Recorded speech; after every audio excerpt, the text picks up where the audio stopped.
পাঁচ কেজি হবে, 4 KG, 9 KG হবে, 9 কেজি।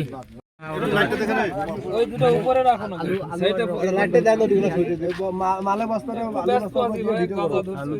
উপরে দিতে বলছে এখানে এখানে শুনে এখানে এটাও নেন এখানে শুনে কি রে বাবা লে কি রে বম নাকি বল লাইভে মধ্যে আজকে বম বাপ রে বাপ আমরা আজকে গোপন সংবাদের ভিত্তিতে জানতে পারি সিনাই পেট্রোল পাম্পের সামনে একটি জায়গায় কিছু আলুর বস্তা রেখেছে। এই বস্তার ভিতরে গাঁজা আছে। আমরা উক্ত তথ্য পাওয়ার সঙ্গে সঙ্গে ঘটনাস্থলে আসি এবং বস্তা তল্লাশি করে দুটি বস্তার একটিতে 5 কেজি আর একটিতে 4 কেজি গাঁজা উদ্ধার করি। বিধি মোতাবেক জব্দ তালিকা প্রস্তুত করা হয়েছে, মামলা প্রক্রিয়াধীন।